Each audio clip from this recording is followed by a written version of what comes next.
endawo wakabatawo something pachaungana vanhu pachada kudyiwa chikafu ndokukumbirawo. Flex wadzoka kuruzhinji rweZimbabwe akati musaende kurufu rwaRuth musina something, please make sure kuti pamunouya uyai makasenga something munoziva kuti kunoda kudyiwa. Welcome back to your channel. Please don't forget to like and subscribe. Ndashamiswa zvikuru nehunhu hwaFlex uyu. Mari vanhu vekwana Ruth vanayo yakawandisa. Bheri yawo haimbodhuri zvekudaro. Ruth hanzi ari kunovigwa kumusha kuhwedza. Saka pari zvino vanhu vachakaungana kukuwadzana 5. Munhu wese mwana wemuZimbabwe anzi ari kukwanisa kuuya kurufu. Please musauye muri maoko chete. Flex aburitsa mota yake yakazara mafood stuff anga arimo, magroceries and all, achiratidza kuti auya kuzobata nevamwe. Ati hana basa nazvo kuti munofunga chii kana kuti chii, asi sevanhu vanobva kuvanhu munofanira kuuya makasenga something. Patricia Jekarwadzwa nazvo akakomenta akati wedweka unoziva tinenge chiti ngatirespektei vanhu vamboviga movie but kubva vatiita mazungu ana Flex aiwa no ukuda imwe gofa ndiye kunhamo yei. Isu tichitorwadzwa nemari dzedu dzisina kushanda zvataida. Bheri hanzi ari kuenda kumusha kuhwedza. Kana madzoka tichapfuurira. Vanhu hobho vanoda help.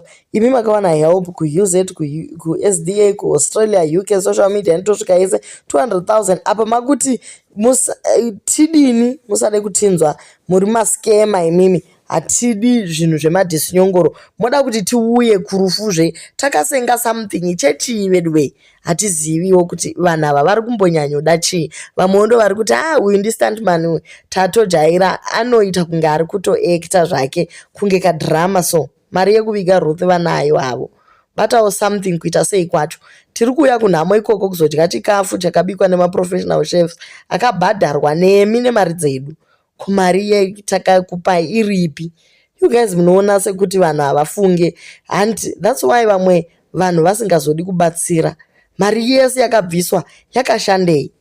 Vanhu vari kutoendesa havo chikafu mari iri kubhenki. Dai wangoenda hako zvewakanyarara pane kurotomoka kwavakuita. Unoda kuendesa chii? Handiti wakati Ruth hasi hama yako. Ko wakuenda wakasenga zvese zvawakasenga izvi zviri zvei? Pane something fish tiri kuitika apa. Muri kuda kuendesa chikafu kuti mari igoshanda basa rei? Inda makadaro. Inganesa ndemai vacho vakati imwe mari irimo mumba muaccount mavo mune 19,000 plus account yaRuth hamunete kuba here? Tobata chii futi hamunete here? Kuzama chii chacho mari yamakaba yakapera imi imbwa dzevanhu. Something yei kuda kubira vanhu futi. Mugarike nemari yamakatadza kurapisa Ruth. This is so wrong to even ask vanhu kuti vauye vakabata something ivo vakabvisa mari. Ikasashanda zvimwe nyarai vanhu mukoma. So ndo macomments ari kuuya so far. Regai ndikuisirei muzvinzwira achizvitaurira ega. Takazama. Jehovha watana ruva ravo. Chachikumbiro changu kuti patikuendawo kunobata maoko kuwadzana 5. Endawo une something. Endawo wakabatawo something. Pachaungana vanhu pachada kudyiwa chikafu ndokukumbirawo. Kwete apa chete. Asi kumafuneral kwamuchaenda. Mazvitai maZimbabwenzi. Maita basa. Zviro zvatafungawo kuita panguva ino zvingoriwo basic zvatinongoziva kuti zvinhu zvakaita sei zvinhu zvichangoshanda. Mogona nekuti what it's okay. It's okay. Mwari ndo anonzvera chi moyo. Kuzvakaipei kunobata maoko uine something.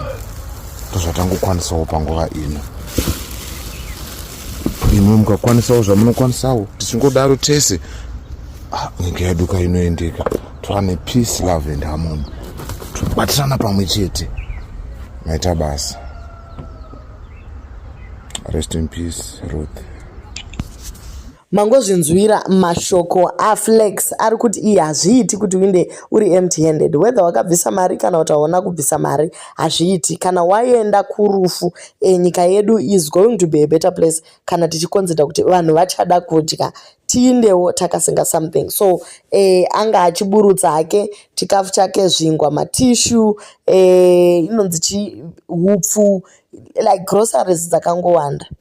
Vamwe vari kuti tafunga kuti hauna chawakadya, ndakatombokurambira ndikati murume uyu kauyu paakachema paya akati ndichenesewo zita rangu, tambokurambira, but maitiro awakuita aya aiwa wadyawo. Handisi kukuchenesa panyaya iyi, waunza vhara muromo ka.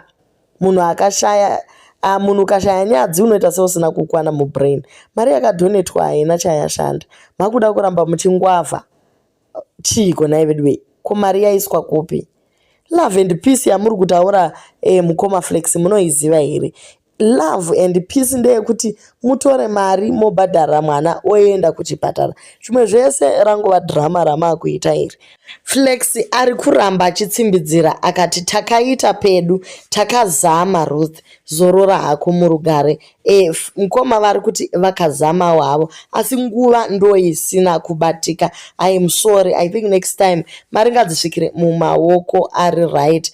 The exact person who is in need ndiye anogona kuzviitira madecisions. It is very heartbreaking. Vamwe varongoti tongotenda edu mukoma flex kuti maenda, yes makasenga magrocery, handiti muri hama yaRuth, muri kungoramba henyu, asi zvese zvingori pachena kuti mafananiro amakaita namai avo pane nyaya.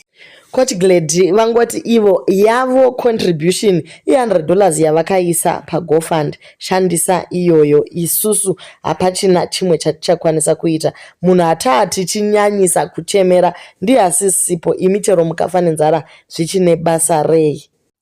A closer look kuvanhu vanoita fraud yekuita GoFund campaign. Hanzi zvinosiyana sentence yacho. Takoti tingotarisa guys, tisarambe taura tisina ziso remberi. Ku South Africa kuno 10 to 15 years. Anditika depending on severity of the offense. Saka small amounts of money 3 years, moderate amounts 5 to 10 years, then serious mari yakakura seiri kutaurwa panapa 10 to 15 years.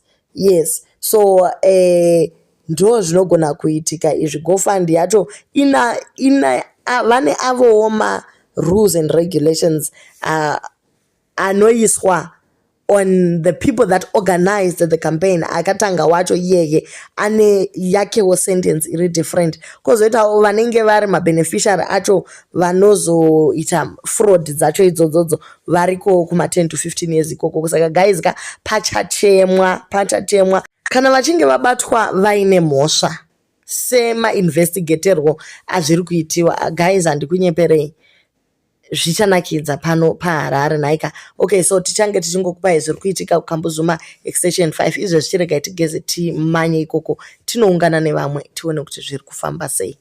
Zvakaoma vedu.